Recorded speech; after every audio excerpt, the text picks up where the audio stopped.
Vote 80 exprimé, abstention 0, non voté 17. C'est normal? C'est en cours. Bon, on va dire que ceux qui sont là ont voté. Merci. Je vais commencer donc par des choses générales sur l'approbation du procès-verbal du Conseil communautaire du 10 juillet 2023 et le procès-verbal du Conseil communautaire du 11 septembre 2023. Et donc, est-ce qu'on peut voter les deux en même temps? Oui. Donc, j'ai proposé de la validation donc, de ces comptes rendus, si vous le voulez bien. Donc, le vote est ouvert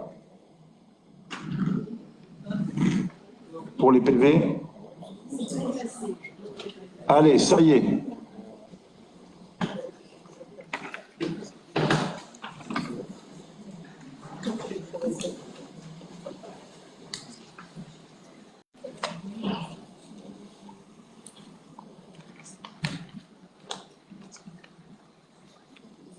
Poignée.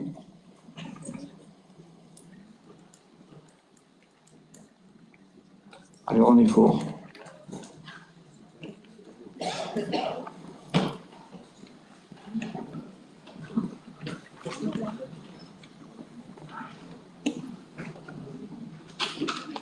Allez, on arrête là. Merci. La première partie donc, de ce conseil communautaire a trait au tourisme. Donc, les rapporteurs Antoine Bécaud, donc délégué au tourisme, et Camille Lachaise, la directrice générale, qui est là, je crois, ils sont tous les deux présents. Et donc, je vais vous laisser la parole. Merci, Président. Tout d'abord, et vite fait, si tu me le permets, je voudrais qu'en introduction, Camille fasse un petit peu le bilan des grandes actions de l'OT en 2023. Elle sera très brève. Alors, je serai très brève puisque c'est une vidéo qui va vous être diffusée et lancée tout de suite pour vous permettre d'avoir une idée un petit peu de ce qui a été fait en 2023 par l'Office de tourisme. Voilà. Les actions de l'Office de tourisme Vallée de la Dordogne. Ce fut une année charnière puisque nous avons travaillé aux côtés de Comandor, du PETR, des professionnels du tourisme et des partenaires institutionnels à la construction de notre schéma de développement touristique durable. Cette feuille de route sera officiellement validée en mai 2024 et confortera notre engagement à développer et promouvoir durablement la vallée de la Dordogne. Et nous menons déjà de nombreuses actions en ce sens. Désormais, nos boutiques sont 100% made in France. On y valorise les producteurs et artisans locaux. La totalité des produits que nous achetons sont fabriqués en France et certains d'entre eux portent des labels nationaux tels qu'entreprise du patrimoine vivant ou soutiennent l'insertion de personnes en situation de handicap. Fin août, nous avons organisé une clean walk pour sensibiliser nos visiteurs au respect de l'environnement. Cette action, menée en étroite collaboration avec l'application mobile Polyway, la commune de la Cave et les Cidettes du Lot, a permis de ramasser 84 kg de déchets en bord de rivière. En partenariat avec l'agence De Bouffées d'Air Frais, nous avons conçu et commercialisé une première micro-aventure immersive et étonnante. Nous avons doté notre site internet de nouvelles pages dédiées au tourisme responsable. On y retrouve les 16 portraits des acteurs engagés valorisés dans notre gazette du voyage éco-responsable, éditée chaque trimestre. Nous accompagnons ainsi les professionnels du tourisme vers la qualification de leur offre, que ce soit sous la marque Qualité Tourisme, les labels hébergement belge ou le classement des meublés du tourisme. Et bientôt Calidog. Les acteurs touristiques bénéficient aussi d'un accompagnement digital personnalisé avec notre conseiller numérique et notre responsable vente en ligne. Pour accélérer la mise en marché des professionnels, notre site web dispose désormais d'espaces publicitaires. Ainsi, en 2023, notre office de tourisme a généré plus de 615 000 € de chiffre d'affaires directement reversés aux professionnels du tourisme, que ce soit via nos boutiques, nos billetteries, notre service commercial groupe ou la vente en ligne sur notre site web. En 2023, un brin de causette est apparu dans les boîtes mail des professionnels du tourisme élus de la vallée. Il s'agit d'une newsletter mettant en avant les initiatives locales, les chiffres clés du tourisme et les actualités. De nouvelles rencontres ont été organisées pour réunir les acteurs touristiques et favoriser les échanges, notamment l'arbre de Noël des pros. En novembre, une soirée consacrée au tourisme 4 saisons, organisée en collaboration avec Coraldor Expansion et l'ADEFPAT, a réuni plus de 80 professionnels et porteurs de projets prêts à s'engager. 5 ans après le lancement du livre de la marque, nous avons retravaillé notre stratégie marketing en ciblant de nouveaux personnages, comme les habitants du territoire. Pour toucher les plus jeunes, nous nous sommes lancés sur TikTok, réseau social devenu incontournable pour la jeune génération, et pas que. Au total, notre communauté a atteint plus de 100 000 followers et nos publications ont touché plus de 4 millions de personnes sur Facebook et Instagram. Notre communication se déploie également sur LinkedIn et Pinterest. Pour accroître la notoriété de la destination, le VDMAG reste un incontournable. Édité en 4 langues à 135 000 exemplaires, il fut diffusé en septembre sur le bassin de Bordeaux. journalistes et influenceurs sont aussi tombés sous le charme de la vallée. Notre service presse, associé à l'agence Hercule, a permis de déclencher plus de 30 accueils et 50 articles, notamment sur Géo, Le Figaro, des reportages sur Télématin et plus récemment Échappée Veille. Notre photothèque en ligne est devenue un outil incontournable pour partager photos et vidéos de la destination. 4 reportages thématiques ont permis de renouveler nos contenus. Notre site internet bat encore des records, enregistrant plus de 3 millions de sessions en 2023. Après un audit algorithmique, son contenu a été étoffé et son référencement optimisé. Notre site web anglais est devenu le site du contrat de destination Dordogne Valley. Des campagnes digitales avec Atout France, un dossier de presse et des offres de séjour ont également été créées. Pour promouvoir la vallée de la Dordogne, au-delà de nos frontières, nous sommes aussi engagés au sein de l'association des villes et sanctuaires de France. Nous réalisons chaque année de nombreuses actions de promotion aux côtés de 20 destinations, comme Lourdes ou le Mont-Saint-Michel. Les workshops auxquels participe notre service commercial, particulièrement les Rendez-vous France, génèrent des retombées économiques directes. De nouvelles visites théâtralisées et guides de visite ont vu le jour, le début d'une belle collection.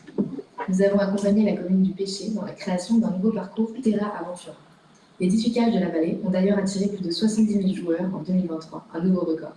Ainsi, l'expérience des voyageurs est toujours au centre de nos préoccupations et nos bureaux d'accueil ont encore accueilli plus de 270 000 visiteurs en 2023. Le concept de comptoir des voyageurs se déploie progressivement sur la vallée, avec les travaux en cours des bureaux d'Argentat-sur-Dordogne, Beaulieu-sur-Dordogne et Collonges-la-Rouge, qui seront finalisés en avril 2024.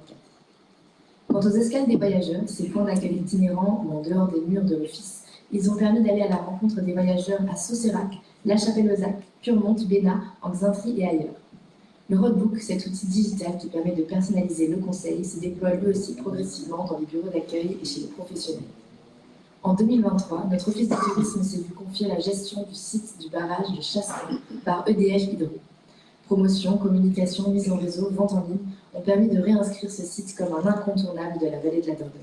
Et parce que rien de tout ça n'aurait pu se faire sans la génialissime team de l'Office du tourisme, on travaille chaque jour pour améliorer la qualité de vie au travail et l'épanouissement de tous nos collaborateurs.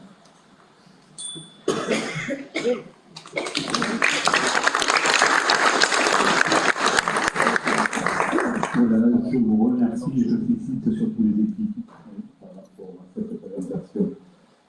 À l'ordre du jour, donc, je reviens en arrière. Pour mémoire, lors de la création de l'OP, la communauté commune Comandor, de Pétière, Vallée de la Dordogne Corrézienne, ont délégué les missions d'accueil, d'information, d'animation et de promotion touristique, ainsi que l'élaboration et la mise en œuvre de la politique touristique du territoire à l'équipe qui est là aujourd'hui.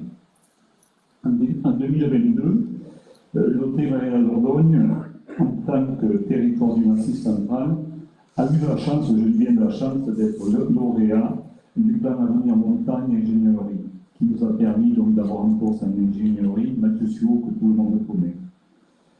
Dès lors, donc, un travail collaboratif s'est engagé pour mettre en œuvre un projet de territoire responsable et performant, menant à un développement touristique de toutes ces zones, même si c'est difficile, durable, équilibré et respectueux de la biodiversité et des paysages. Donc, pour cela, un comité de projet animé par l'OP Vallée de la Dordogne s'est constitué afin de construire une stratégie de développement touristique adaptée aux enjeux des transitions écologiques et de la diversification touristique. Le schéma de développement touristique durable a été élaboré en plusieurs phases, de janvier 2023 à avril 2024. Dans un premier temps, un diagnostic de territoire s'appuyant sur des échanges avec plus de 120 professionnels du tourisme lors de forums et entretiens, des entretiens avec les élus et des techniciens membres du comité projet Avenir Montagne Ingénierie. Dans un second temps, une concertation autour d'ateliers thématiques avec les élus du territoire afin de définir les enjeux et les orientations stratégiques.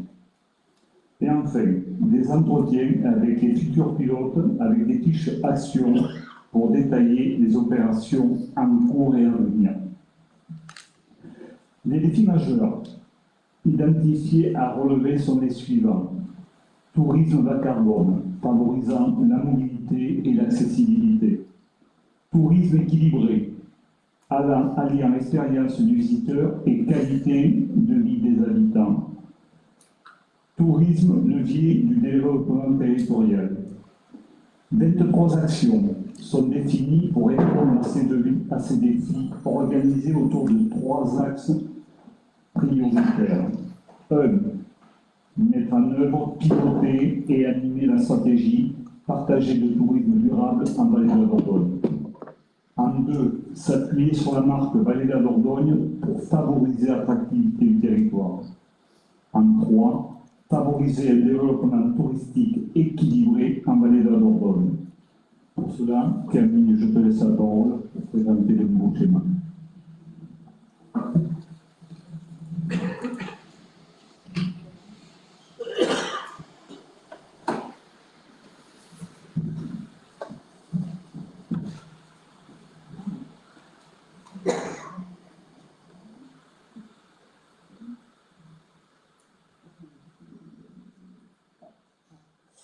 Donc, on vous rappeler un petit peu le périmètre aussi qui est concerné par ce schéma de développement touristique durable. Donc, c'est celui du territoire de compétence de l'Office du tourisme, Vallée de la Dordogne.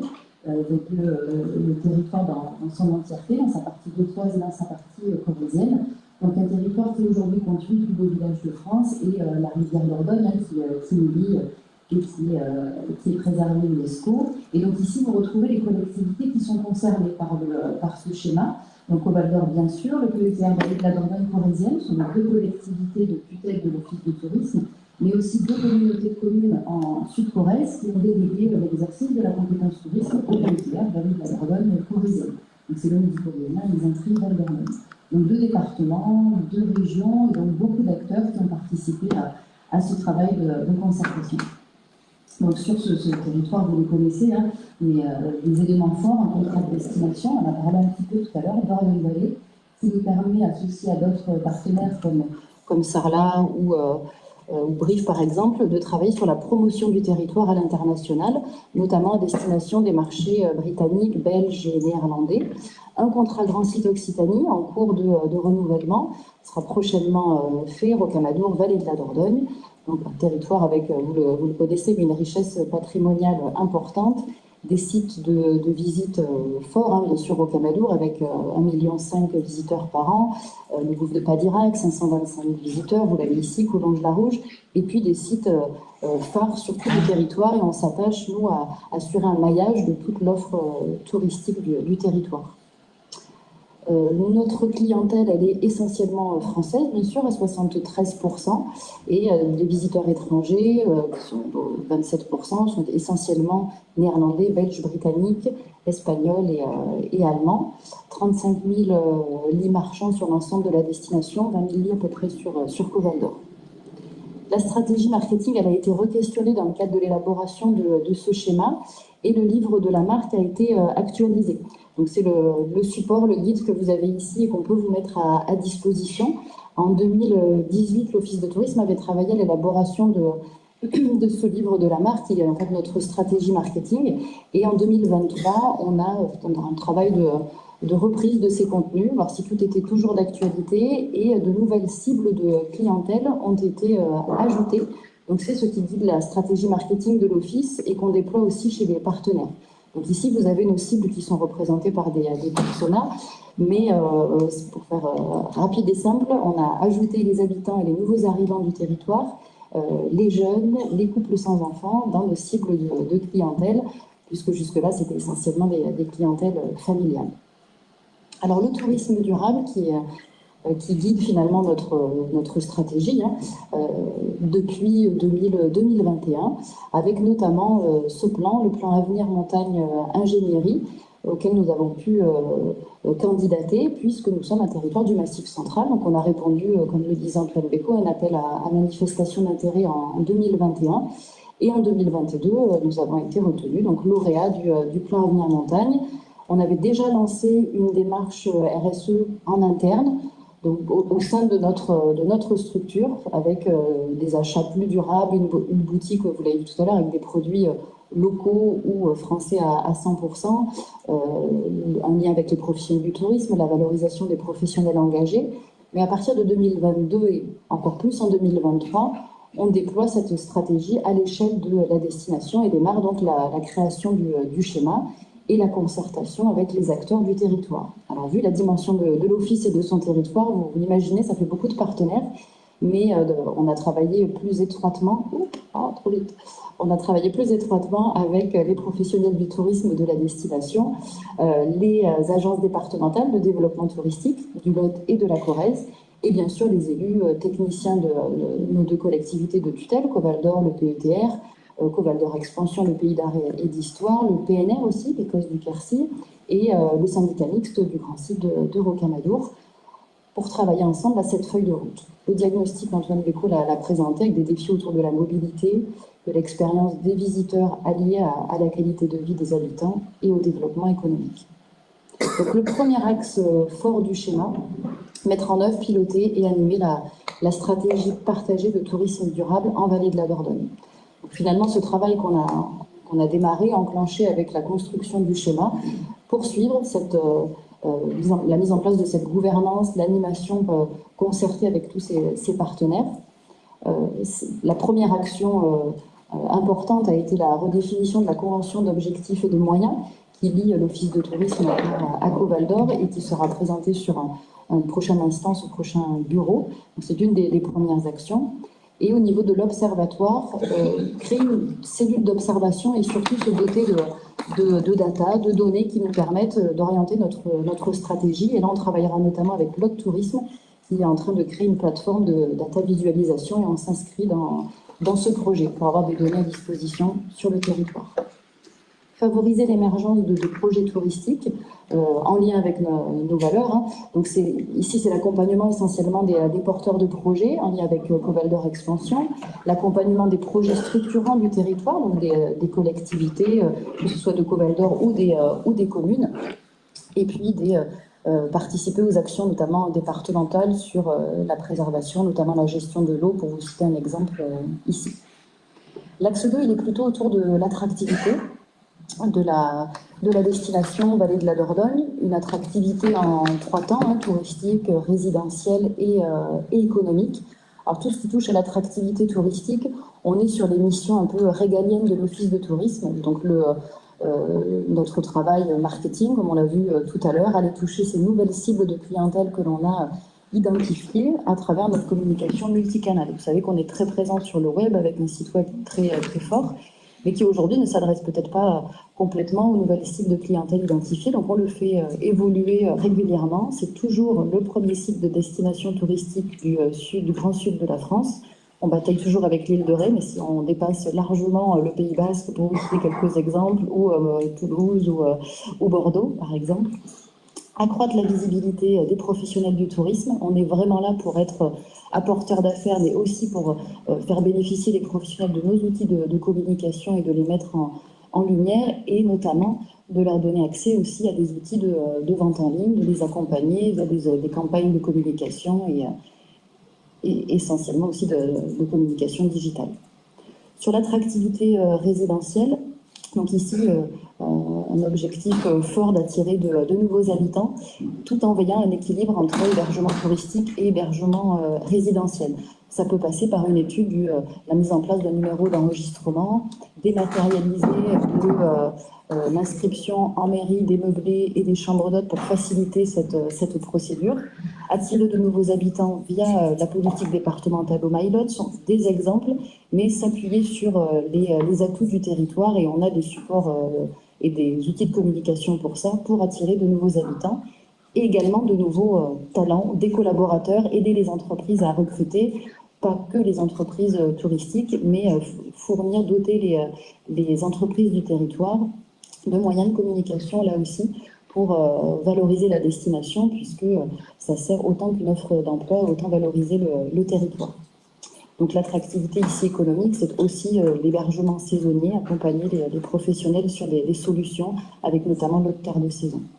Le troisième axe, il est autour de l'offre, une offre pour un développement équilibré en vallée de la Dordogne, autour de la nature, des paysages, du patrimoine et de l'art de vivre en vallée de la Dordogne, et l'accompagnement aussi des acteurs touristiques. Donc là, c'est un axe important et on y retrouve beaucoup de fiches actions, puisqu'on est sur le développement touristique, c'est ce que l'on souhaite comme développement en vallée de la Dordogne, donc un développement équilibré, avec nombreuses actions autour des mobilités douces, notamment le vélo, avec la création de voies vertes sur la partie Lautois, sur la partie corrézienne également, et des services qui sont associés. C'est là où on aura aussi un rôle important à jouer. L'Office de tourisme par la labellisation Accueil Vélo en lien avec les acteurs institutionnels, mais pas que, l'offre de services associés aux itinéraires. Sur le volet activités de pleine nature, continuer à développer ces activités, notamment l'offre trail. Donc on retrouve les fiches sur ce sujet. L'accessibilité de la destination, puisqu'on a la mobilité sur place, mais aussi l'accès, comment faciliter l'accès à notre territoire via notamment des mobilités bas carbone. On a ici aussi un axe important sur la baignade, avec la mise en place de sites de baignade sécurisés, surveillés en bord de rivière, puisqu'aujourd'hui, hormis la plage de Gluge, où on a des plages qui sont surveillées, c'est plus rare sur le reste de la vallée.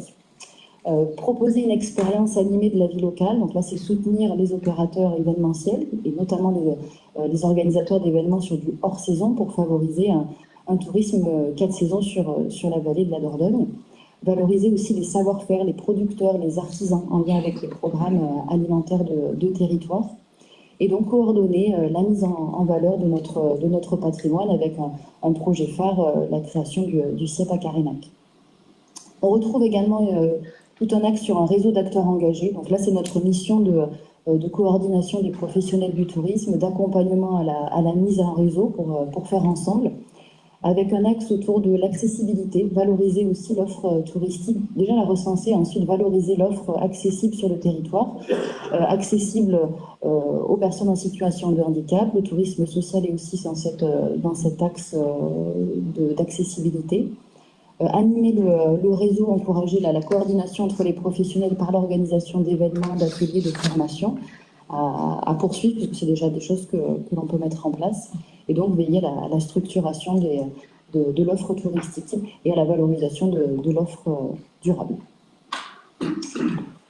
Voilà sur les grands enjeux. Alors ici, vous avez une présentation synthétique. Dans les documents qui vous ont été remis, vous avez le détail du schéma et ensuite chaque fiche, vous avez des exemples d'actions, mais chaque action fait l'objet d'une fiche détaillée et les actions ne sont pas systématiquement portées par l'Office de tourisme. Parfois on est copilote, on est associé, mais un sujet peut être traité par un service d'une collectivité ou un partenaire, comme peut l'être le parc naturel régional par exemple.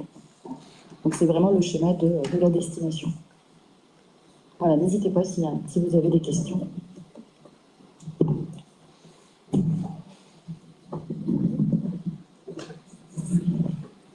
Si vous avez des questions, on est là pour y répondre, parce que je dirais qu'aujourd'hui, cette stratégie, il y a eu un travail énorme qui a été fait sur nos services, les élus, les professionnels, tout le monde s'est investi là-dedans.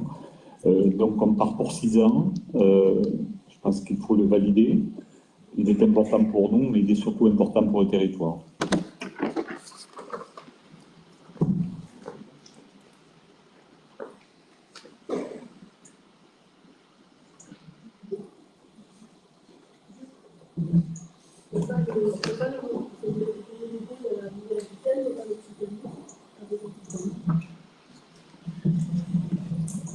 Alors, on a noté, effectivement, on a mis le logo de la Nouvelle-Aquitaine puisqu'ils ont cofinancé l'élaboration du schéma. On le voyait tout à l'heure, en fait, dans le cadre du programme Avenir Montagne, on a bénéficié du financement de la NCT et on est allé chercher des cofinancements régionaux et on a trouvé du côté de la région Nouvelle-Aquitaine.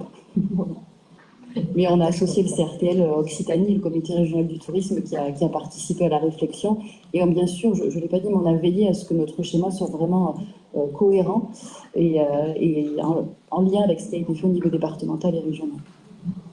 Oui, la chance pour notre hôtel, en fin de compte, d'avoir un pied de chaque côté de la Dordogne qui nous permet d'aller chercher un peu à gauche et un peu à droite pour mener donc ce type de projet.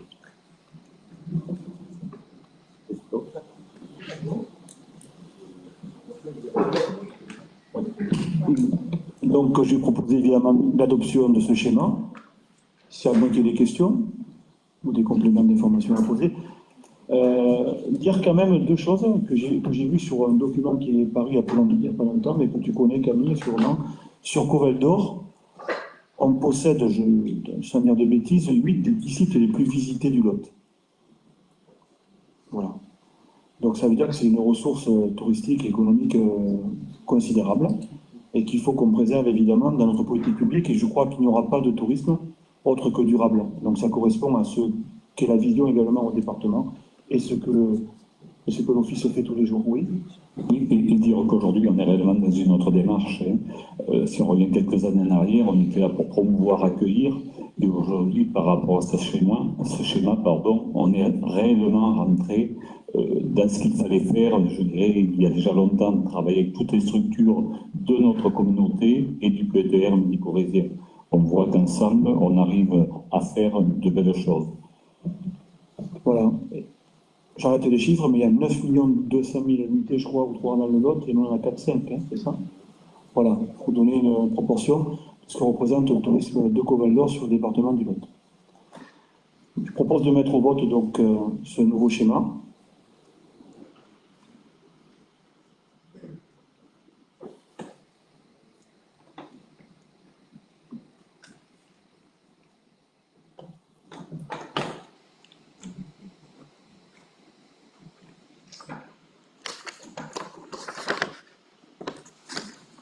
On y est presque. 84, allez, on est fort. On s'arrête là. Merci. Merci Camille, mais ce n'est pas terminé, puisqu'il y a une autre partie, puisque pour pouvoir travailler sur le tourisme, on a besoin aussi de finances. Et avant de laisser la parole à Camille et Antoine sur le sujet de la taxe de séjour, rappeler quelques éléments. D'abord qu'elle a été très peu augmentée depuis très longtemps chez nous, depuis une dizaine d'années, ça n'avait pas été bougé. Que cette année, malheureusement, ou heureusement, on peut dire, enfin, peu importe, mais il y a aussi, l'augmentation de la taxe qui vient de la taxe additionnelle de 34% qui a été imposée donc suite à la loi de finances 2024, qui a été votée, je crois, en novembre 2023. Et qui propose une augmentation de la taxe de 34% pour payer des investissements sur les infrastructures sur l'Occitanie. Mais certains autres départements ou l'Île-de-France aussi ont eu ce genre d'augmentation qui peuvent être différentes en fonction des régions. Mais ça, malheureusement, on n'est pas concerné directement. Cet argent-là est prélevé sur la taxe de séjour et repart pour des infrastructures, évidemment, qui serviront à tous, mais qui ne serviront pas à financer notre office du tourisme et ce qu'on fait sur le territoire. Donc, on a proposé, on en a réfléchi, on a discuté longtemps, une augmentation de 10%, suite aussi à l'inflation qu'il y a depuis quelques mois, voire quelques années, et le fait qu'on n'avait pas augmenté. Et je tiens à dire que l'augmentation permettra de récupérer une somme financière qu'on n'aura pas forcément à donner donc, à l'Office du tourisme, puisqu'il sera financé par l'augmentation de cette taxe, alors que la somme, elle est... Aujourd'hui, en tout cas, le produit 2023, on était à 744 000 euros de produits pour le périmètre de Coval-d'Or. Et là, les évolutions, on estime à 66 000 euros supplémentaires. Donc cet argent-là sera réinvesti sur le tourisme chaque année, sur des projets touristiques, sur Coval-d'Or, de manière très simple. Il y a plusieurs projets. Il y a un office du tourisme à Martel à projeter, je crois, dans les locaux de la mairie. Il y a d'autres types de projets aussi sur les offices du tourisme qu'on doit améliorer à Gramma ou ailleurs, ou d'autres infrastructures qui seraient liées au tourisme et sur lesquelles on pourrait investir. Voilà, donc je vous laisse la parole pour la présentation de ce tableau, peut-être. Pardon, juste rappeler, donc la taxe de séjour est identique côté Coval-d'Or et côté PETR corrézien, que la taxe de séjour dépend pour notre côté des deux structures qui collectent et qui redonnent après, donc qui délèguent cette taxe à l'OT pour promouvoir, recevoir, accompagner les services, travailler, comme on le disait, dans d'autres domaines aujourd'hui. C'est un impôt qui a pour but donc d'aider, financer les dépenses liées à la fréquentation touristique, à la protection des espaces naturels, à destination des vacanciers. Elle est payée, je le rappelle, parce que c'est vraiment un gros dilemme. Les professionnels, s'il y en a quelques-uns dans la salle, c'est toujours un peu la bagarre entre nous. Elle est payée, je dirais, par le vacancier, selon le nombre de nuitées. Et je rappellerai aussi que nous autres, donc comme le disait Christophe, parce qu'il a déjà dit beaucoup de choses, je ne vais pas répéter, on n'a jamais augmenté depuis plus de 10 ans. On est dans une moyenne très basse, même par rapport au département. Alors que des destinations similaires à la nôtre Oui, sont beaucoup plus hauts. On est vraiment dans une moyenne basse. Je ne parlerai pas des autres, mais même par rapport au département. Donc, je te laisse la présenter, Camille. Alors moi, je vais vous parler des autres, justement, pour vous donner un peu quelques comparaisons, puisqu'on vous propose d'augmenter sur certaines lignes. Alors, vous le voyez, c'est un peu petit, mais sur les palaces, nous n'en avons pas, donc on ne touche pas aux palaces. Les hôtels de tourisme 5 étoiles, meublés hautes 5 étoiles, on ne touche pas. Par contre, on vous propose des augmentations sur les 4 étoiles, meublés et hôtels, de 10 centimes. Ce qui fait qu'aujourd'hui, le tarif de 1,10 € passerait à 1,20 €. Pour vous donner un exemple, le Grand Figeac est à 1,50 €, le Grand Cahors à 1,35 €. Donc on était bien bas.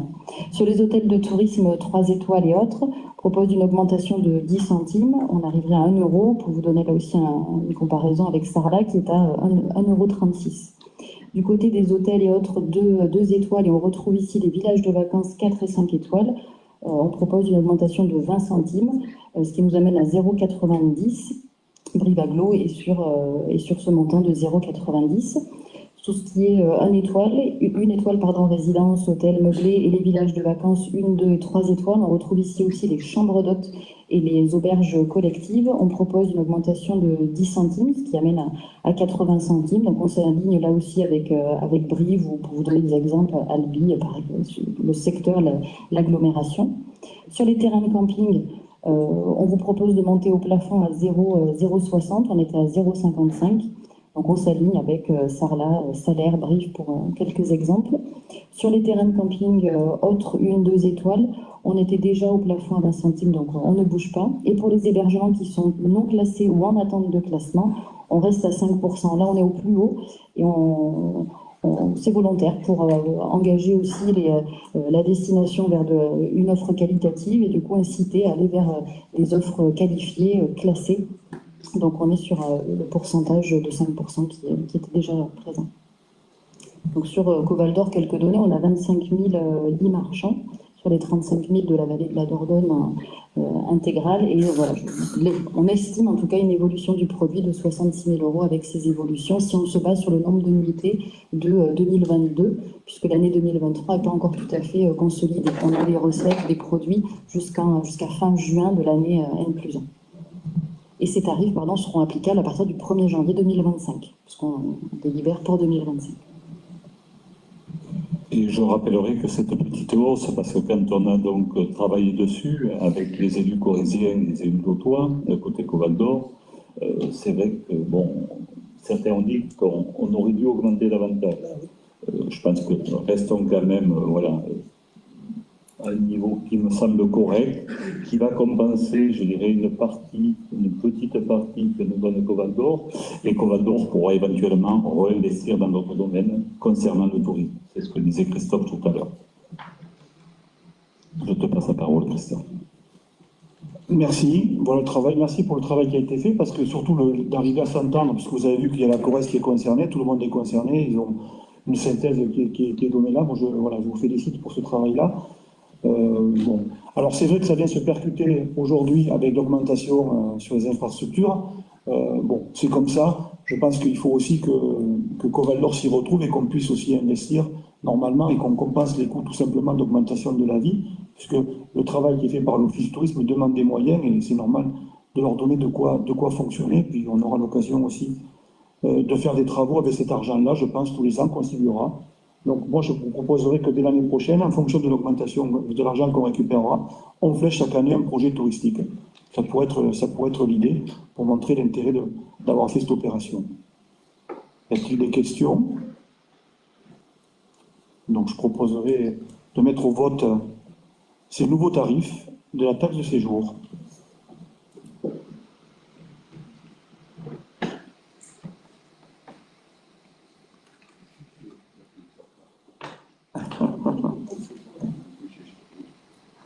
Il n'est pas là, Chartrou. Il va arriver, il a un peu de retard. Il ne viendra pas? Non, il ne pourra pas venir, on va l'excuser.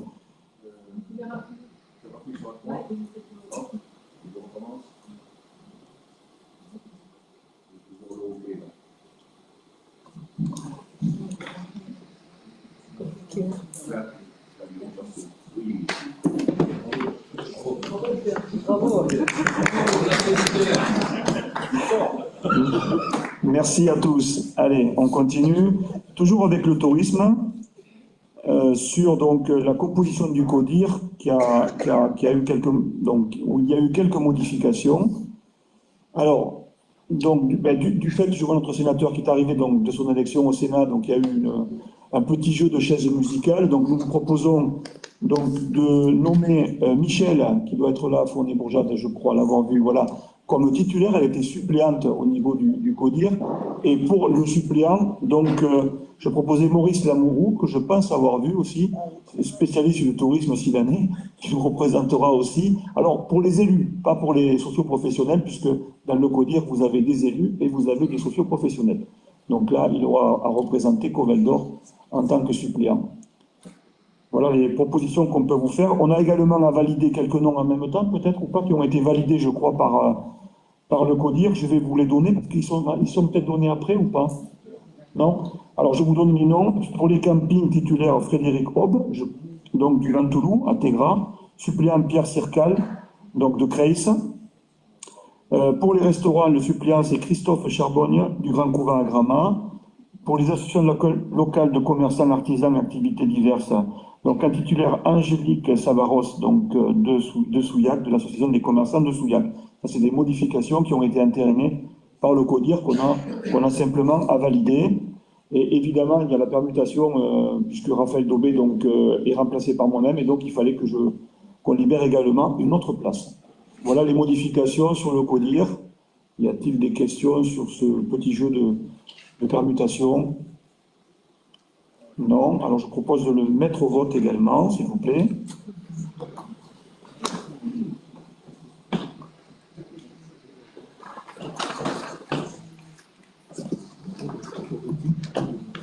Je vous remercie. Juste un mot sur la taxe de séjour, Camille, je crois que malgré tout, on peut dire que les plateformes, qui quelquefois ne sont pas forcément considérées comme très utiles, nous servent à récupérer la taxe de séjour. Paradoxalement, elles ont une influence positive sur la taxe de séjour récupérée. Voilà, donc c'est assez paradoxal, quelquefois on critique, mais là, effectivement, ça permet des rentrées financières, maintenant, elles redistribuent la taxe de séjour de manière automatique, de manière à peu près correcte. Oui, c'est devenu obligatoire en 2019 et le produit de la taxe de séjour a effectivement nettement augmenté à ce moment-là. Alors on a du mal à flécher, savoir exactement qui a versé, puisqu'on nous verse un montant global, donc on ne sait pas forcément qui est derrière, mais au moins on a ce produit qui est collecté de toutes les plateformes type Airbnb, Booking, Adritel et autres. Voilà. Ensuite, ce que je dirais en tant que président de Covel d'Or, c'est de veiller aussi à ce que chaque chambre d'hôte, gîte, dans chaque commune soit bien déclarée et affichée comme telle, et participe aussi à cette collecte pour le bien commun. Ça paraît évident, mais voilà. La collecte de la taxe de séjour, c'est quelque chose de collectif, on ne peut pas le faire tout seul. Donc tous les maires, évidemment, toutes les communes ont un rôle à jouer de manière importante. Merci Camille, merci Antoine. Pour votre présentation sur le tourisme. Et j'espère que l'été va vraiment commencer ou pas, parce que pour le moment, on n'a pas vu le soleil. Je ne sais pas. On va dire qu'à partir du 1er juin, on va pouvoir avoir la saison qui débute vraiment, même s'il y a eu, je tiens à le dire quand même, tu peux le dire, on n'a pas les chiffres, mais on a eu un week-end de l'Ascension comme jamais. Voilà, il n'y a jamais eu autant de monde sur le territoire au moment de l'Ascension. Oui, je dirais qu'au jour J, il y a 3 semaines, on était à 3,8% de plus par rapport à l'année dernière, depuis le début de l'année. Et qui l'année dernière était déjà une année exceptionnelle. Voilà. Bien, merci. Et je vais passer donc au point suivant, finances, budget, fiscalité. Donc quelques petites modifications budgétaires. Je laisse la parole à Pierre Moll. Peut-être avant d'en parler, Christophe, tu veux demander à l'Assemblée d'ajouter un point à l'ordre du jour? On le fera à la fin? D'accord, ok. Bien, décision modificative, alors rien de bien dramatique.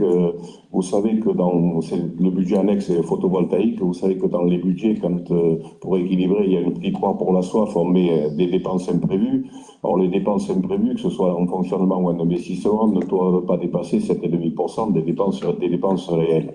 Or, on s'était un petit peu trompé et on dépassait un petit peu les 7,5%. Donc, il faut corriger. Et tant qu'à corriger, on a purgé la ligne, moins 3 422,33 €, et on l'a mis sur une ligne où on pouvait peut-être penser qu'on en aurait besoin, c'est-à-dire sur la ligne maintenance. Voilà, donc on met les dépenses imprévues à zéro et on rajoute 3 422,33 € sur la ligne maintenance pour le budget annexe photovoltaïque. Est-ce qu'il y a des questions par rapport à ça? Non, pas de questions. On vote une par une, Camille? Pardon. Bon. Alors, pour la première décision, donc le vote est ouvert.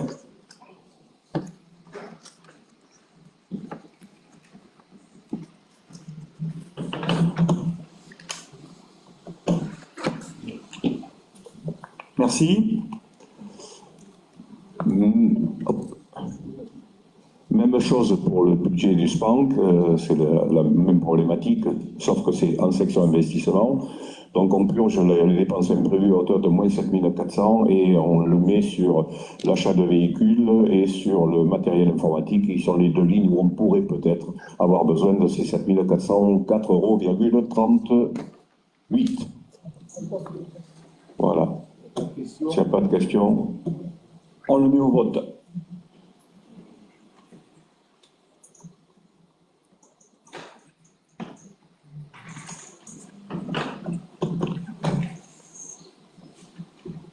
Ça marche de mieux en mieux, mais il faut que ce soit chaud un peu, non, le système informatique, ou pas, Nathalie? Qu'est-ce qu'on pense? Non? Merci.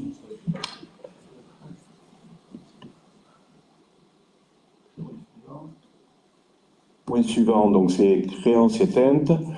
Alors, j'ai un tout petit souci, parce que créances éteintes, ça veut dire qu'on ne peut plus recouvrir. Et on a une délibère sur une proposition d'approuver une admission en non-valeur. Donc, c'est créances éteintes ou admission en non-valeur? Allô? On a créances éteintes, budget et collecte, traitement des ordures. Alors, c'est pas les sommes, il y en a pour 500 et quelques euros, mais on a une délibère qui parle d'admission en non-valeur. Parce que l'admission en non-valeur, on peut éventuellement revenir derrière. Créance éteinte, c'est terminé, c'est fini. C'est créance éteinte. Bon, donc voilà, on abandonne la dette. Donc c'est une proposition d'approuver la créance éteinte, les créances éteintes. Ben, c'est non recouvrable. Et voilà, ok, donc c'est bon. Voilà, donc c'est une entreprise qui a... On modifiera. Voilà, en fait, on abandonne la dette. Voilà, on abandonne la dette qui porte sur les taxes de 2013 et 2014 pour une hauteur de 512,73 €. Voilà. C'est surtout pour éviter aussi de traîner des lignes budgétaires qui ont plus de 10 ans, qui perturbent plus les services et qu'on ne récupérera de toute façon jamais. Ça, c'est fini. Est-ce qu'on peut le mettre au vote? Donc le vote est ouvert.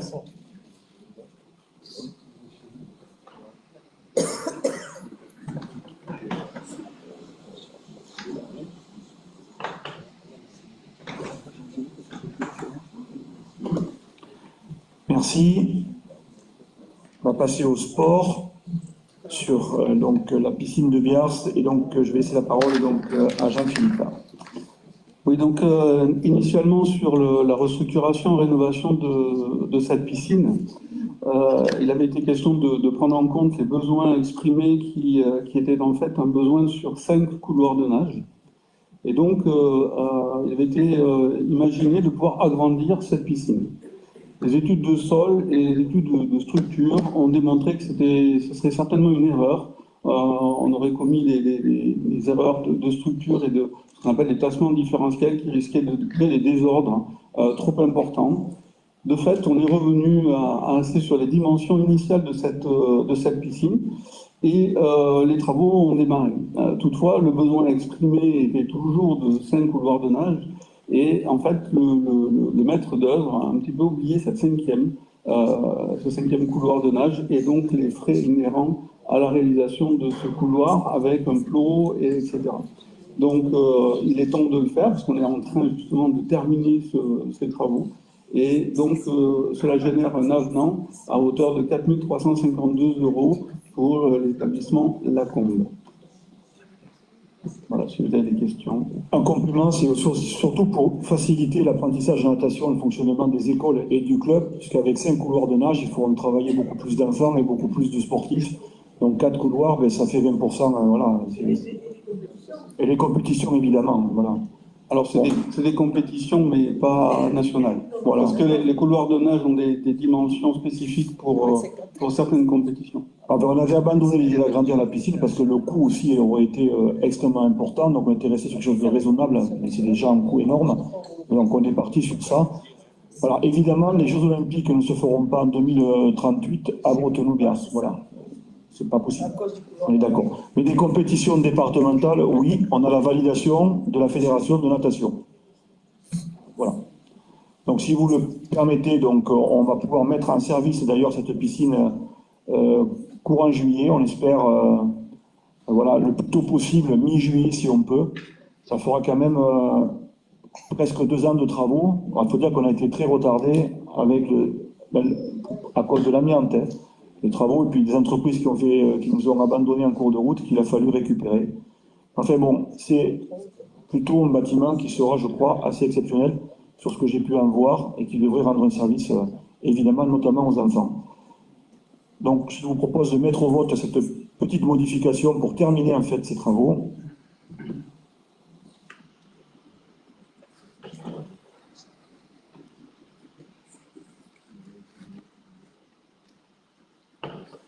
Et je remercie aussi l'entreprise Lacombe qui a été d'une activité exemplaire, parce que pour trouver du matériel, c'est pas toujours simple, quand on le fait de manière rapide comme ça.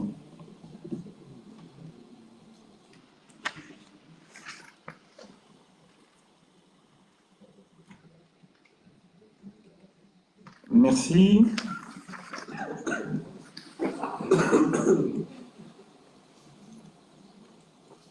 Et donc je vais laisser la parole à Guillaume pour l'habitat, cœur de village. Bien, bonsoir mes chers collègues. Un rapport assez classique, une convention de maîtrise d'ouvrage déléguée pour la commune de Vérac sur l'opération dont je vais vous parler juste après, sur la place Enisola.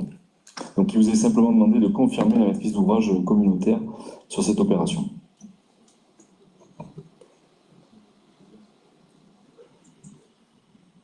Bon, alors la première, elle est facile. C'est précis. S'il n'y a pas de questions, puisque c'est une formalité, on va la mettre au vote directement. Il ne m'a pas laissé le temps de continuer. Il est trop rapide. Merci. Merci Guillaume. Mais je crois que tu continues encore après.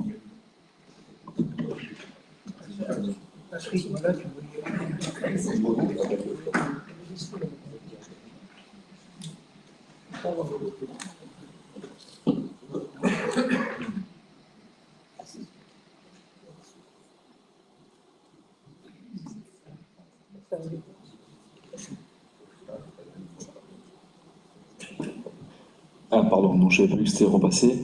Donc là c'est un peu plus long du coup, c'est la validation de l'APD donc pour la place Enisola. Donc vous dire en quelques mots, peut-être que Loïc, tu voudras peut-être en dire un mot aussi. Voilà, donc simplement c'est l'aménagement qui a été suite au travail de 2 jantes, c'est 2 jantes qui est le maître d'œuvre. On est sur un total estimatif de 279 000 € et 663 €. Donc c'est bien évidemment une aire de stationnement. Je ne sais pas si on a une autre diapo peut-être pour présenter, non? Bon, alors, je vais essayer de vous le décrire. Il y a la mise en place donc, de plusieurs places de stationnement. Au total, on a 35 places de stationnement. On a aussi 2 voies circulées en fait en enrobé, et puis bien évidemment la plantation d'arbres. Il y a 63 arbres qui seront intégrés donc à cette place. Voilà, Loïc peut-être. Alors, petite précision, donc, du coup, la place va être aussi, la place actuelle va être agrandie pour pouvoir répondre aux besoins de stationnement nouveaux liés à la maison santé qui va sortir de terre. Et voilà, donc là, c'est un premier pas. Ça suit 2 jantes à travailler sur l'étude urbaine que l'on a menée sur la commune, et donc a suivi aussi le plan guide qui avait été proposé par cette étude. Et voilà, donc on a hâte de pouvoir commencer les travaux. pour embellir cette entrée du village. Merci.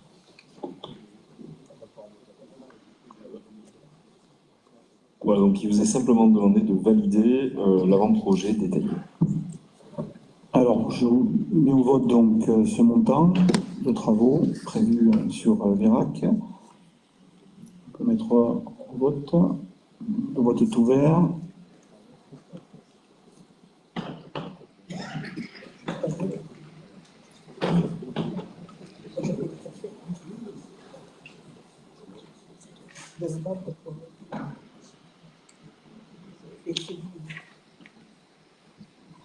Avec, merci, avec une remarque quand même sur la DETR, parce que nous avions demandé de la DETR pour des cœurs de village, et notamment la place de Vérac, c'est important de le dire, et au vu du nombre de dossiers, pour l'instant, en fait, tout n'est pas encore revenu dans les communes, au niveau des notifications, mais nous n'aurions qu'un seul cœur de village, c'est celui de Lanzac, qui était dans l'ordre que nous avions choisi. Après, derrière, il y avait Sarazac, donc on en a parlé avec Habib, et il y avait aussi Alvignac et Vérac. Donc la préfecture nous laisse entendre que l'année prochaine, en début d'année, avec un nouvel DETR, les cœurs de village reviendraient dans le jeu et qu'il y aurait certainement un nombre de dossiers un peu moins conséquent. Il faut dire qu'il y avait le double en fait de demandes que d'enveloppes, même si l'enveloppe était la même que l'année dernière. Donc il n'y a pas eu de baisse de dotation, mais beaucoup plus de dossiers.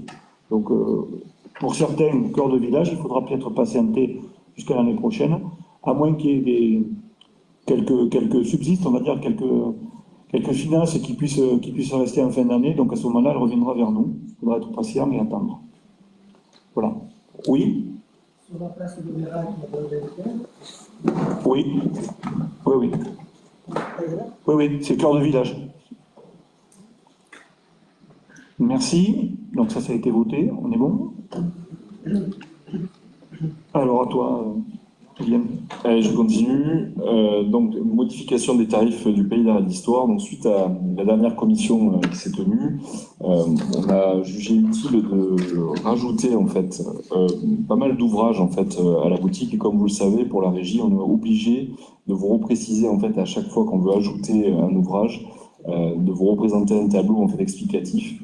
Donc, pour faire simple, il y a 6 modifications qui ont été apportées, essentiellement du jeu familial et des livres, voilà, notamment sur Excelogie.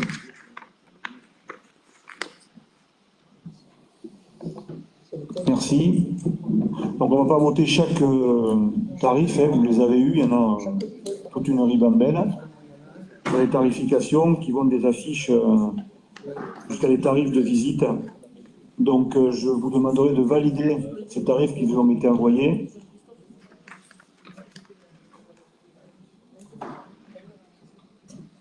Merci. Allez, un petit effort.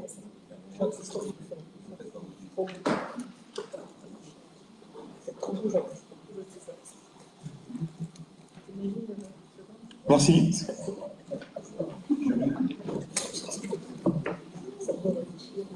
Donc j'excuse Thierry Chartrot qui n'a pas pu nous rejoindre. Et donc je vais laisser la parole à Pierre Molle sur ce sujet d'harmonisation des loyers. Bien, je vais essayer d'être assez rapide et assez bref. Nous avons actuellement trois endroits où il y a des logements qui peuvent accueillir ou à la fois des stagiaires médecins ou à la fois des médecins remplaçants. La commission service à la population s'est penchée sur ces 3 loyers parce que d'abord, premièrement, les loyers actuels sont totalement différents. Vous voyez le loyer de Souillac était à 40 € par mois, le loyer de Pérac était à 100 € par semaine et le loyer de Soussérac à 166 € par mois. Donc déjà, il y avait une hétérogénéité de loyer et puis il n'était pas fait non plus de différence entre le médecin remplaçant qui lui va toucher donc des honoraires bien sûr quand il va consulter et puis le stagiaire qui lui ne touche rien. Donc la commission a travaillé sur 2 choses. Premièrement, harmoniser le loyer, et deuxièmement, faire un différentiel en fonction des stagiaires et en fonction des médecins remplaçants. Donc, il vous est proposé pour les nouveaux loyers étudiants un tarif de 50 € par semaine et de 200 € par mois, donc à la fois sur Souillac, sur Pérac et sur Sousserac. Et puis pour les nouveaux loyers pour les médecins remplaçants, 100 € par semaine ou 400 € par mois sur les trois logements que nous avons. Voilà. Donc les loyers sont homogènes et la différence est faite entre l'étudiant et puis le médecin remplaçant. Les appartements ne sont pas les mêmes. Pardon? Oui, non, mais c'est par locataire, le T4, là. Le T4, il y a une possibilité de colocation. Donc, le loyer est par locataire. C'est marqué. Mais il faut faire attention, madame Cantarel. Mais, oui. C'est trop loin pour nous. Bien. Bon, je pense voilà. que ça va dans le bon sens et ça harmonise les choses. Et puis, je trouve que c'est bien de faire une différence entre un jeune stagiaire et le médecin qui a des revenus. Voilà. Donc, je propose de valider ce travail qui a été fait d'harmonisation. On peut mettre au vote, s'il n'y a pas de questions.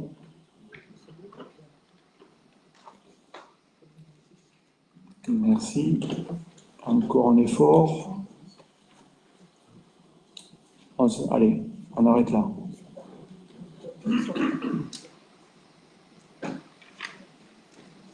Je vais laisser la parole à Freddy pour un point sur la culture et les tarifs aussi, je crois. Oui, merci Président. Bonsoir à tout le monde. Ça concerne le cinéma, notre cinéma, donc Robert Donou à Biars. Donc c'est pas une modification de tarif, c'est l'insertion de nouveaux tarifs pour les comités d'entreprise et les amicales de personnel. Voilà un tarif de 5 €, simplement qui vous est proposé. Voilà.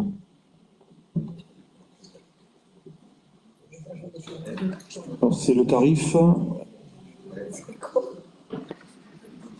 Ah oui, d'accord. Il y a Marielle par là, non? C'était lié aussi. Ouais. C'est lié aussi. On va le mettre au vote. C'est bon? On peut ouvrir le vote?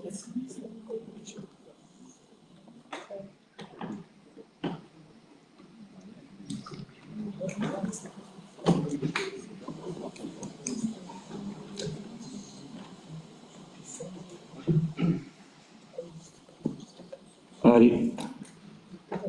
Oui, mais ça sera pour nos agents. Enfin, c'est un geste pour qu'ils puissent utiliser et bénéficier d'un petit avantage en étant agent de Covalor, ce qui n'est pas non plus. Merci. Le point suivant, c'est l'achat d'un véhicule électrique pour Covaldor. Donc vous avez ici une demande d'achat. Et je crois, je ne vais pas dire de bêtises, mais je crois que c'est le premier véhicule électrique qu'on achète. Voilà. Bon, il faut bien commencer un jour. Donc il servira au service SPANC pour ses déplacements. Alors le type de voiture d'ailleurs, c'est un partenaire? D'accord. Voilà. Donc vous avez le tarif 31 000 € avec un financement en région de 30%, un autofinancement de 70%. Est-ce qu'il y a des questions? Est-ce que je peux mettre au vote? Oui. Oui, je vois que la société sur leur taxe, la région est allée sur TTC. Je sais parce que j'ai bénéficié à mon opération et on a bénéficié les 30% de TTC des véhicules. D'accord, tant mieux. Hors accessoires et frais annexes. Ouais, donc il y aurait une erreur sur le montage. Ouais, donc ce qu'on va vous demander, nous, c'est d'autoriser l'autofinancement qu'on a, c'est 70% du solde qui restera, et après on vous reviendra vers vous pour donner le tarif exact en espérant que ce que tu dis nous permette d'économiser un peu, tant mieux. En tout cas, c'est ce que nous avons bénéficié à la commune. Ah bon, mais il n'y a pas de raison qu'on ait moins, donc on va... Voilà, on va regarder de près. Voilà, est-ce qu'on peut partir sur donc l'achat du véhicule avec un autofinancement de 70% de ce qui nous restera, une fois que la région aura versé sa subvention? On peut le mettre au vote?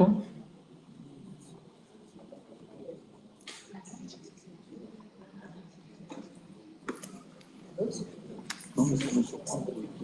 Sur ça me surprend, mais bon, on va le vérifier. Parce qu'on récupère la TVA, donc bon, à voir. Peut-être. Il va falloir qu'il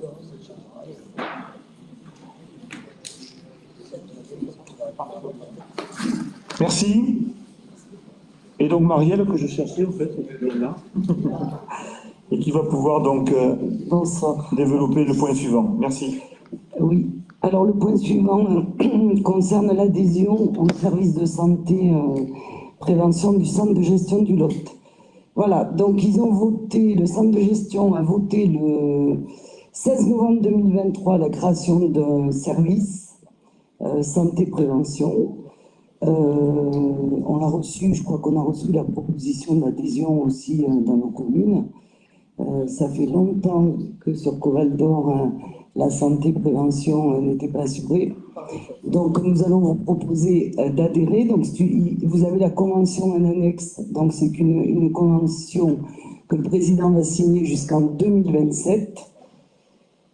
Avec une adhésion de 85 € par agent, mais qui est ramenée à 50 € en 2024, puisque c'est proratisé sur l'année qui n'est pas complète. Une facturation supplémentaire qui pourrait être appliquée au-delà de 4 visites par an, et une facturation de 30 € qui sera appliquée pour les rendez-vous non honorés.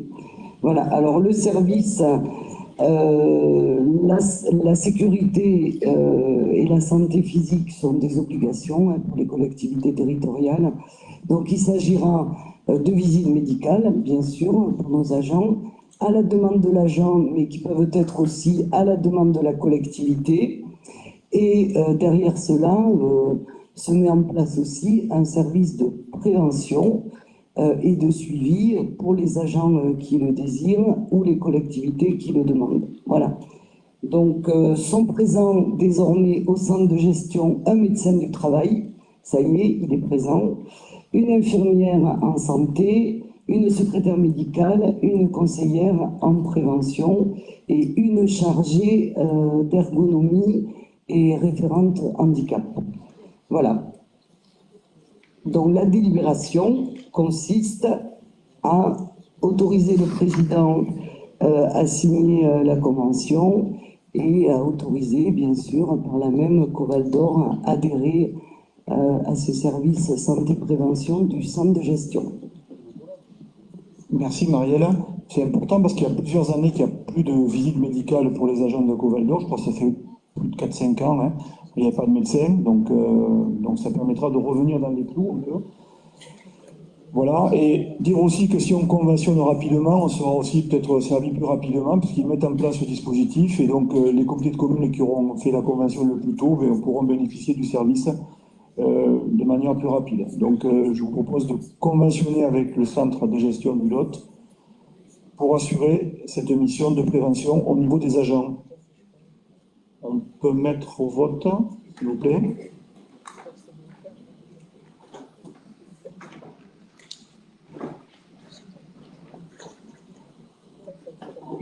Merci.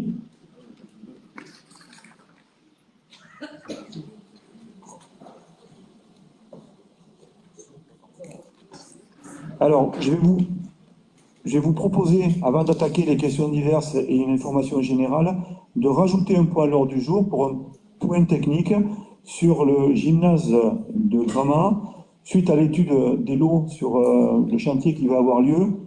Il y a 19 lots qui étaient mis, si vous voulez, en proposition. 2 ont été infructueux et 1 ne correspond pas à l'estimation. Donc, pour gagner du temps, parce que sinon il faut attendre le 1er juillet pour vous le représenter, avant de relancer le marché, on pourrait gagner plus d'1 mois, 5 semaines, et ça nous fera gagner donc ce mois-là ou ces 5 semaines sur la réalisation du gymnase et donc les travaux qui débuteront un petit peu plus tôt à l'automne. Donc si vous n'y voyez pas d'inconvénient, je vais laisser Pierre le compléter.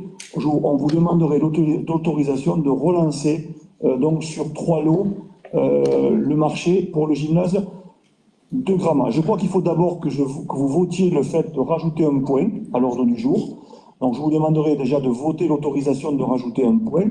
Et ensuite, Pierre précisera exactement ce qu'on vous demandera de valider.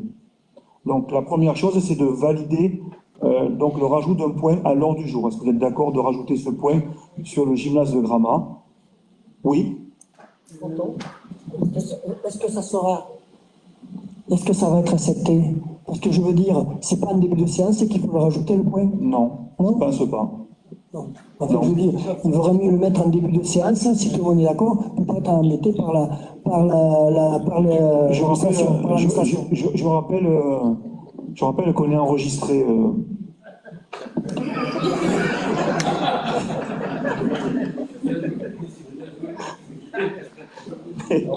Mais ce qu'on fait tout à fait légal, on demande l'autorisation de rajouter un point, il n'y a pas de problème et de débat là-dessus, il n'y a rien de caché, hein, il n'y a aucun souci. Voilà, donc je vous propose de rajouter un point à l'ordre du jour. Voilà.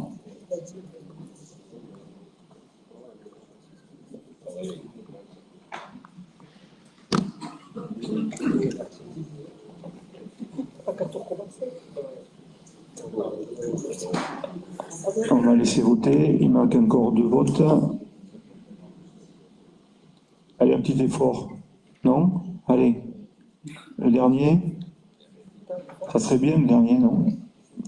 Allez, on arrête là. Merci. Bon, à toi, Pierre, rapide. Très rapidement, parce que je ne rentrerai pas dans les précisions, parce qu'on est sous le sceau de la confidentialité. Et donc, tu as tout dit en disant qu'il y avait 19 lots, il y en a 2 infructueux et un qu'on rejette aussi pour une offre anormalement haute. Voilà, il n'y a pas d'autre chose à dire pour l'instant. Donc, je vous demande l'accord de relancer le marché pour ces 3 lots, de façon à pouvoir continuer les travaux, enfin, pas les continuer, les démarrer, parce qu'en fait, si tout va bien, ce projet démarrera à l'automne. C'est-à-dire que ça nous permet, si vous voulez, de pouvoir relancer, de pouvoir faire l'analyse technique de l'ensemble des lots, et ensuite, une fois que l'analyse technique de l'ensemble des lots est faite, de pouvoir choisir le mieux disant par rapport à... Comment? Ah non, je n'ai pas voté. Par rapport aux propositions qui sont faites et d'entamer éventuellement les négociations sur certains lots. Voilà. Et comme le prochain conseil est au mois de juillet, vous savez bien comment ça se passe, après c'est le mois d'août, on est déjà au mois de septembre, donc il vaut mieux effectivement qu'on prenne la décision aujourd'hui. Merci en tout cas. Allez, on est encore loin là, il nous en manque.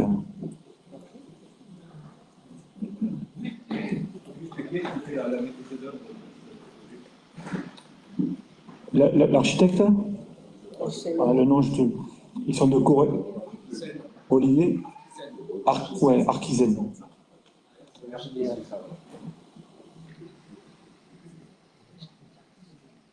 Allez, non, il nous en manque 2.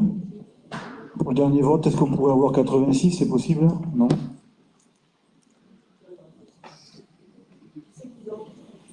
Bon, on arrête là. Merci.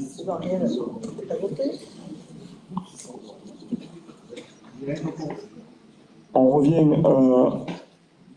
donc aux questions diverses. Oui, Jean-François. On va faire passer le micro. Hein. Oui, merci Président. Bonsoir. Je voudrais juste mener à notre réflexion un sujet qui touche aux ressources humaines. Il y a quelques temps, on parlait de qualité de vie au travail. On avait organisé, je crois, en 2021, une journée qui avait été particulièrement bien vécue par le personnel à Cahors. Voilà, donc comme on ne parle plus de ces questions-là, c'est que ça va mieux, et je m'en réjouis. Mais ne faudrait-il pas remettre cette question sur la table et peut-être ou faire des sondages pour savoir s'il n'y a pas des attentes, puisque il faut quand même le regretter, nous sommes souvent, c'est un mal français, dans ces domaines-là, plutôt dans des mesures de réaction plutôt que dans des mesures d'anticipation. Merci. Alors Jean-François, je vais laisser la parole à Marielle, mais dire quelques éléments. Donc on a rajouté un volet RH sur les élus, justement, parce que je pense que c'était important d'avoir une attention toute particulière sur le personnel. Voilà, parce que pour fonctionner, il faut qu'on ait aussi du personnel qui travaille et qui se sente bien dans son emploi. Donc on a prévu des choses que Marielle détaillera, notamment on va faire un Noël des enfants pour les enfants des agents de Coval d'Or pour la première fois cette année. C'est lancé, ça va partir. Il y aura également une journée du même type qu'il y a eu, donc, alors il y a eu sur Cahors il y a 3 ans, je crois, ou 2 ans, et puis l'année dernière, c'était, je crois, à Cuisance. Donc voilà. Donc en général, c'est pas forcément tous les ans, c'est plutôt tous les 2 ans. Donc ça sera certainement l'année prochaine, au printemps ou au début de l'été. En tout cas, le Noël, lui, aura lieu au mois de décembre, enfin juste. Et le Noël ne sera pas le jour de Noël, le Noël des enfants. On l'a prévu, je crois, tu as la date? Le 7 décembre, hein, pour tout dire, voilà. Oui, mais ça risque de bouger, donc. Et ça peut bouger aussi, voilà. Mais aussi des choses toutes bêtes que vous avez passées, comme un tarif différent pour aller au cinéma. On travaille sur des choses de ce type-là, de façon à améliorer aussi la vie au travail, tout simplement. Par exemple, permettre aussi à des équipes de Coval d'Or de participer au tournoi inter-entreprise qui a lieu à Biars. Enfin, une succession de petites choses, c'est pas des grands éléments. Et puis, rappeler quand même que nous avons voté tous ensemble, avant Noël d'ailleurs, la prime inflation qui a été, je crois, distribuée au mois dernier, au mois d'avril. Dernier élément, dans le cadre du festival Écosystème, une place du festival est donnée à chaque employé de Coval d'Or aussi. Donc on essaie des choses qui avaient déjà été commencées, de poursuivre en ayant une attention particulière aux agents, évidemment, dans le cadre de leur fonction. Je pense qu'on a tous à gagner à travailler dans une ambiance correcte. Mais peut-être, Marielle, tu peux préciser un peu tout ce que je viens de dire. Oui, et puis dans la qualité de vie au travail, on a commencé aussi avec Jean-Christophe et le CST et les représentants du personnel, tout un cycle de visite des bâtiments. Donc c'est tout un inventaire aussi un peu long, hein, parce qu'on ne va pas, en claquant des doigts, changer certaines conditions de travail qui sont à repenser. Donc on est en train, on a encore une visite la semaine prochaine, on fait le point pour essayer de raisonner globalement sur des réaménagements qui pourraient être faits sur les bureaux, sur les salles de réunion. Voilà, donc on est en train de travailler à tout ça en collaboration avec Corinne, Olivier, bien sûr, qui sont là, et les agents qu'on visite régulièrement. Voilà. Je remercie Marielle pour ce travail qu'elle fait, puis Jean-Christophe qui est présent depuis le début là-dessus et qui a un rôle essentiel. Donc ils sont tous les deux au plus proche, avec moi évidemment tous les jours dès que je peux, mais ils m'aident grandement sur cette action-là. Jean-François, tu as raison, c'est important. Tu veux rajouter un mot, Jean-Christophe, peut-être? Je te prête mon micro. Non, mais tiens, prends-le. Voilà, complète si tu veux. Non, je voulais juste compléter qu'on était, je crois, la semaine prochaine, on sera à la 5e journée de visite. Et le gros avantage des visites, c'est de voir aussi, en même temps, les gens qui sont sur site. Il n'y a rien de mieux que d'aller sur site pour voir les conditions de travail, puisque c'est vrai que c'est des choses qu'on met en place depuis peu de temps, c'est vrai. Mais voilà, les conditions de travail sont très importantes et peut-être qu'au-delà du salaire, parce on pense toujours que c'est le numéro 1 à Coval d'Or ou ailleurs, mais ce n'est pas le cas. Il y a des gens qui demandent beaucoup leurs conditions de travail par rapport aux locaux. Donc, et c'est bien mis en valeur par rapport au personnel. Et pour nous, c'est très intéressant d'être sur site et de voir les conditions de travail. Ce n'est pas forcément ce qu'on voyait jusqu'à maintenant. Merci Jean-Christophe. Je crois qu'il y avait une autre question, c'est Geoffrey. Oui, tu veux prendre le micro, je t'en prie. Oui, merci Président. J'avais juste une petite question dans les décisions que tu as prises. Il y a un sujet sur le renouvellement des grilles verts. Alors c'est annexe, c'est juste pour savoir si on peut m'indiquer la personne à consulter à Coval d'Or sur ce sujet, parce qu'on en a un sur notre commune qui menace de s'effondrer. Il est à grande proximité du jardin d'enfants. Donc je voudrais savoir si effectivement il fait partie du lot de renouvellement des grilles verts. Voilà. Donc pas la liste par cœur, on en a discuté il n'y a pas longtemps, ils nous ont montré des éléments, mais peut-être que tu verras avec Olivier, tu donneras certainement la liste, sinon on demandera au responsable. Hein. C'est Olivier qui le gère. Hein. Voilà, Olivier l'arrive, oui, excusez-moi, Olivier, tout le monde connaît Olivier, qu'on fait beaucoup le connaissent. Voilà, donc on te donnera même la réponse peut-être ce soir, sinon tu l'auras demain. Voilà. J'avais juste une information diverse à faire, mais je pense que la plupart des maires ici sont au courant. Je voulais simplement saluer en fait le travail qui est fait par le service urbanisme, parce qu'au-delà de l'arrêt du PLUIH, demain et jeudi se tiendront des réunions de formation avec l'ensemble des secrétaires de mairie du territoire. Ce sont 2 journées qui sont consacrées à nos secrétaires de mairie pour justement favoriser l'échange avec nos services et pas simplement être dans la descente d'informations, mais être dans le partage. Donc c'était important aussi de rappeler ce travail de collaboration qui est mis en place avec Corinne et toutes les équipes urbanisme autour d'elle. Merci, Geoffrey. Je ne vois pas d'autres questions, donc il est peut-être temps de prendre un verre tous ensemble. Non? On est d'accord? Et alors, je propose de partager le verre d'amitié, puisque c'est l'heure. Merci à tous.